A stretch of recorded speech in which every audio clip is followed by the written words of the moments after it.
My name is Nathan. I'm 29 years old. After my separation, I moved to a rural area in Mississippi. Aside from my sister's place a few towns over, I didn't really have anywhere to go. I ended up staying in my late uncle's house.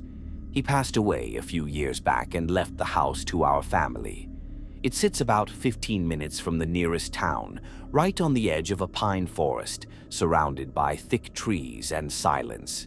The place was old, wooden floors that creaked even when you were standing still, doors that didn't close right, and no matter how warm I set the thermostat, it always felt cold. But it was free, and I didn't have many options. The first few nights were uneventful. I spent my time cleaning up, unpacking, and sitting on the porch with a drink in the evenings. It was quiet, just the breeze through the pines and the occasional coyote howling in the distance. Then the whistling began. The first time I heard it was exactly a week after I moved in.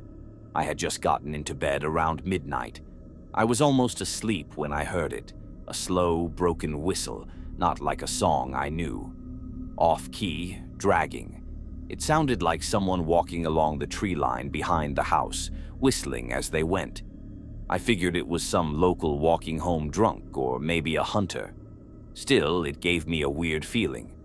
The next night it happened again. Same time, same tune, but it sounded closer this time. I got up, turned on the back porch light and looked out. Nothing. I stepped out with a flashlight, scanned the yard. No signs of anyone. No tracks, just the sound slowly fading deeper into the forest. I tried to ignore it. I didn't want to call the cops over someone making noise in the woods. But every night, around 1:15 or 1:18 a.m., the whistling returned. Same time, same eerie rhythm. After a few nights, I started wondering if someone knew I was alone out here, that maybe it wasn't random. I finally called the sheriff's office. A veteran deputy, I'll call him Deputy L, came out. He listened quietly while I told him what was happening. When I mentioned the whistling, he looked uncomfortable. He said almost word for word, "Your uncle used to call about the same thing. Said someone whistled around the house in the spring. We never found anything. Figured he was just getting up there in age, but now you're hearing it too." That hit me hard. I had no idea my uncle went through this. Deputy L told me to keep my doors locked and stay indoors after sunset. I already was, but after that I started double-checking windows, jamming chairs under door handles. Still, the whistling got closer each night. One night it came from behind the old tool shed, right outside my bedroom window. It sounded like someone was standing there. I peeked through the blinds but saw nothing. I didn't dare go out. The night after that, it came from the front steps. 3 drawn-out whistles. Then silence.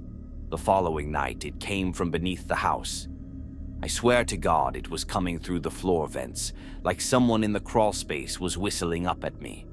I didn't sleep. The next day, I tore through the attic, looking for anything my uncle left behind. I found a weathered box full of notebooks, his journals. In them, he wrote about the whistling.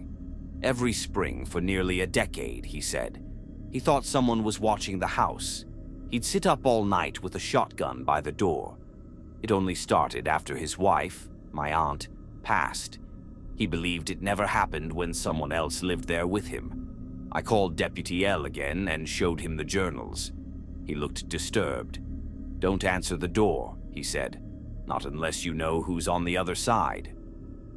That night, I sat on the couch with my shotgun. I barely knew how to use it, but it was loaded. I waited. At exactly 1:17 a.m., the whistling began. But this time, it wasn't coming from outside. It was inside, from the hallway. I froze. The hallway light was off.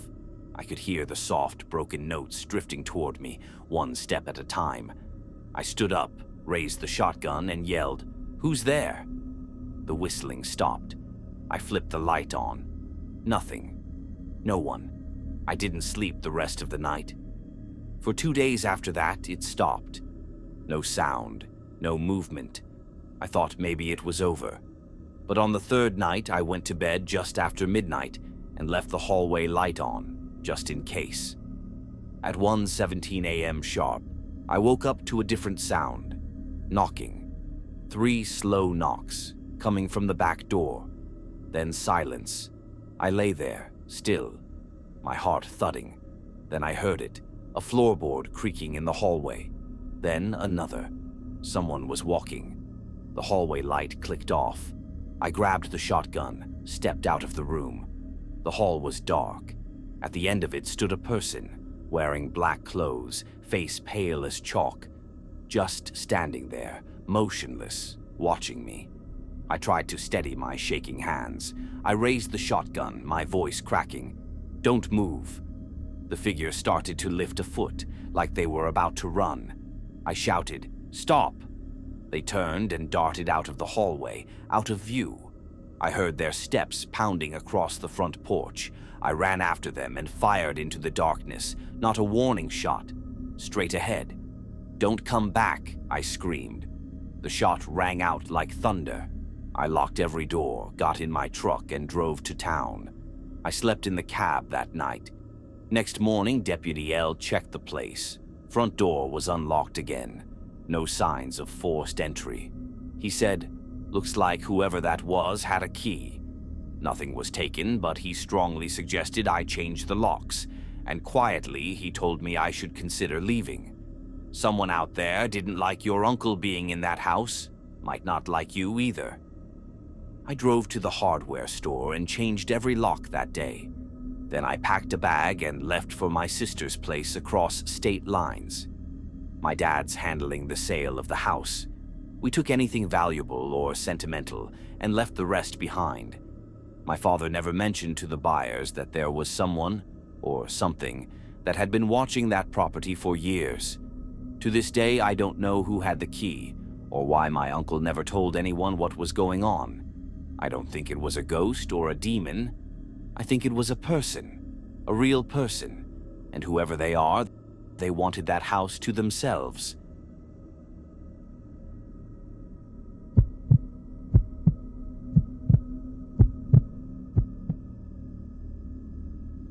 I'm 17 now and live in a city, but I spent the first 9 years of my life in a quiet farming village in northern Vermont. For most people, it might sound strange, but I was allowed to roam around on my own from a very young age. The village was tiny, maybe 80 people total, and everyone knew everyone, down to which car belonged to who. One blazing summer afternoon, my best friend Leo and I were desperate for something cold to drink. Back then, soda was cheap at the small market near the schoolhouse. We only needed a few coins to get a couple cans of orange pop. That's when we heard someone calling us from a porch up the road. It was Ms. Whitaker, an elderly woman who lived alone.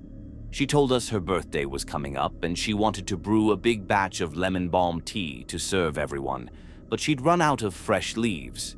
She offered us an easy deal. If we filled 2 grocery bags with lemon balm, she'd buy us as much soda as we wanted. Leo and I agreed. I didn't want to ask my parents for money again. So later that day, we started searching through the open fields near the old school. It was scorching. The sun was beating down on our necks, and our shirts were soaked in sweat. After nearly 2 hours of searching, we had barely filled half of 1 bag. We were frustrated and on the verge of giving up. Then 2 guys came walking down the gravel path near the abandoned barn. When I say guys, I mean older teens, maybe 16 or 17. But to us at age 8, they seemed huge. They wore dark clothes, oversized hoodies, and skinny jeans, completely inappropriate for how hot it was. I remember their faces being hard to see under their hoods. One of them smiled and asked in a cheerful voice, "You kids out here alone?" Leo stiffened immediately. He gave me a quick glance and tugged gently on my sleeve, a silent signal to leave. But I didn't understand. I was too focused on trying to be polite, so I responded, "Yeah, we're just looking for lemon balm for a lady's tea." One of the guys crouched down next to me and patted my head. Leo stepped forward fast, grabbed my arm, and pulled me back a bit. He looked worried. His voice was tight when he asked, "Who are your folks?" In our village, asking who your folks are was like asking for your last name. It told people everything. Leo had grown up there. He knew everyone. So when the guys dodged the question and didn't offer a name, I saw Leo's eyes go cold. One of them said, "Actually, we just came from a huge patch of lemon balm. Over that hill," he pointed. "We can show you where it is. You'll fill those bags in no time." We knew that hill. All the kids used to play near it after dinner, racing through the tall grass and climbing trees. But I had never seen lemon balm there. It was mostly bramble, tall corn, and some apple trees. Still, I was too young and too naive. I nodded eagerly and pulled Leo's arm to follow. The guys started walking ahead of us, leading the way like it was no big deal. But the farther we walked, the less I could see of our village behind us. The trees grew thicker and the trail became unfamiliar. Leo's hand was still holding mine, but it had started to shake. Suddenly, something in my gut turned. I looked around. We were well past any place we were supposed to be. There was no sign of lemon balm anywhere, just thorn bushes and overgrown weeds. I asked, "Where are we going?" But the answers they gave were vague.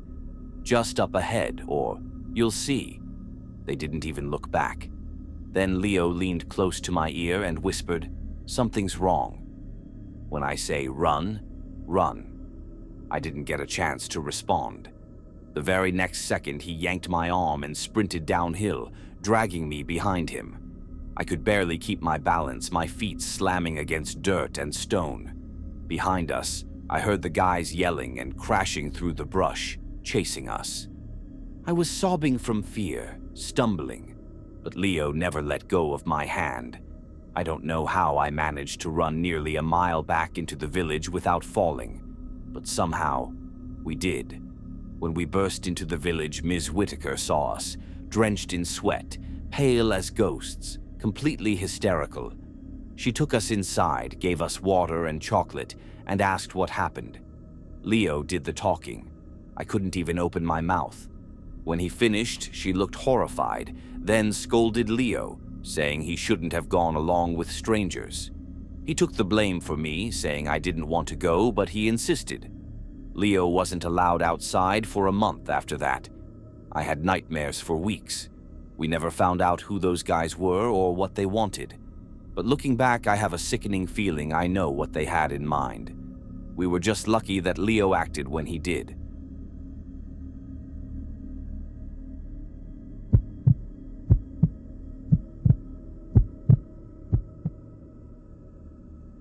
When I was little, both my parents worked long hours.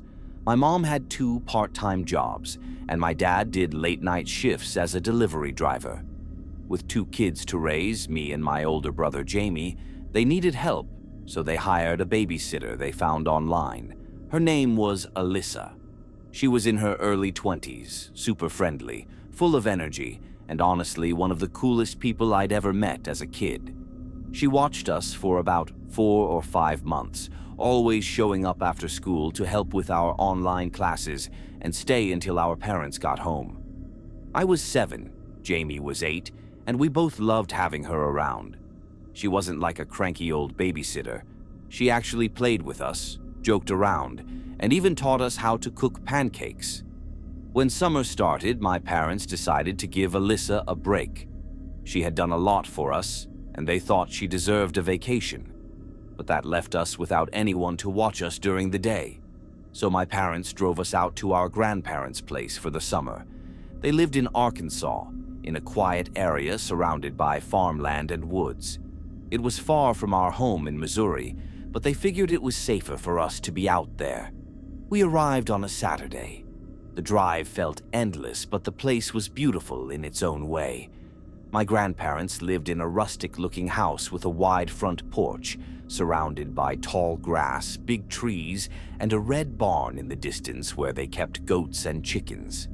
After greetings and hugs, Grandpa offered to take Jamie and me on a little tour of the property.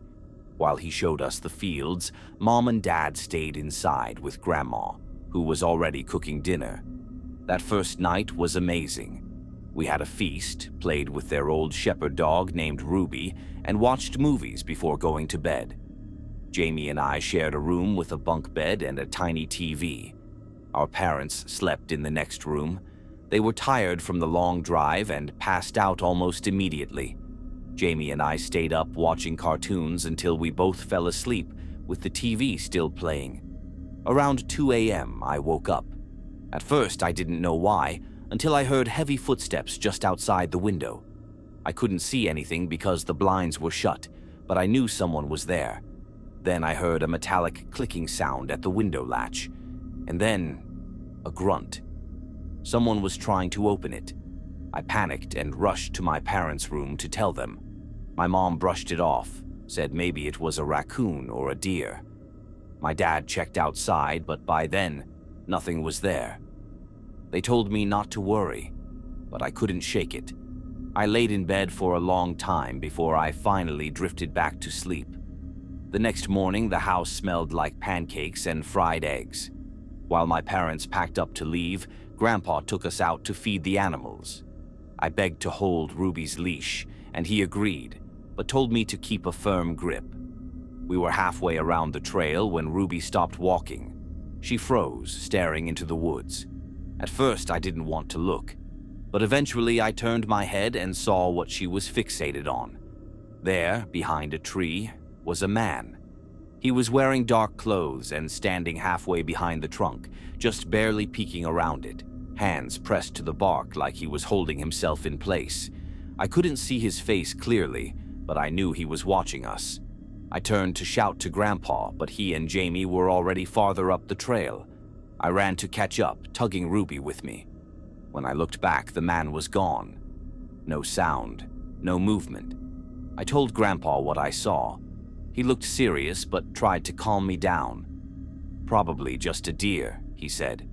"You might have startled it when you ran." I didn't believe it. I don't think he did either. The rest of the day was fine. We played outside, watched more movies, and ate the best dinner ever. I was tired afterward, took a bath, and crawled into bed. We left the TV on like before and passed out quickly. But then, just after 1 a.m., I woke up again. There was humming outside the window. Not just random humming, it was the theme song of the cartoon we were watching. Slowly and softly, someone was humming along to the TV show from outside. I sat up, heart pounding. At first, I thought maybe Grandpa was outside having a smoke and could hear the cartoon. It was a dumb thought, but I was 7.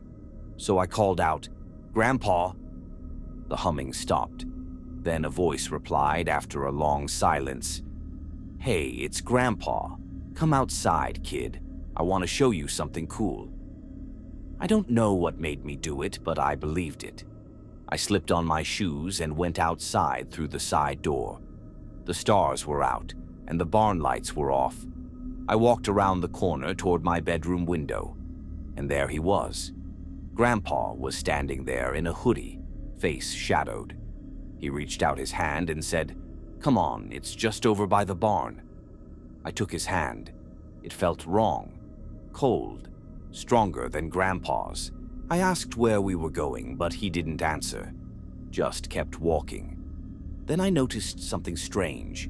He was holding my hand, but the skin was smooth, young, not like my grandpa's weathered hands, and worse, sticking out from behind his back was a handle, a long wooden one, an axe. Panic surged in my chest. I wanted to run, but I didn't want him to know I was suspicious. Just then, I heard another voice. This time, it really was Grandpa, calling from the house. The man holding my hand froze and looked toward the sound. I used that moment to rip my hand free and back away slowly. He didn't chase me. He just stood there, then turned and sprinted into the woods. I ran back to the house, screaming. Grandma was already on the phone with the police when I got inside. Grandpa locked all the doors and stayed by the window. The sheriff's deputies arrived quickly and started searching the area. About 30 minutes later, they found the man hiding in a ditch on the edge of the woods. He had an axe stuffed into his belt and a duffel bag filled with tools and things he'd taken from the barn. Turns out, he was Alyssa's ex-boyfriend. His name was Carl. He confessed to everything. He'd been stalking us for weeks and had followed us to my grandparents' house. He wanted to kidnap me. He said he thought if he threatened me, Alyssa would come back to him, that he'd never planned to hurt me. He just wanted to make her listen. After that, my parents picked us up early and took us home. They left their jobs and found new ones so they could be around more. They also let Alyssa go. She wasn't at fault, but none of us could feel safe anymore. Even now, nearly 2 decades later, I still can't sleep with the blinds closed.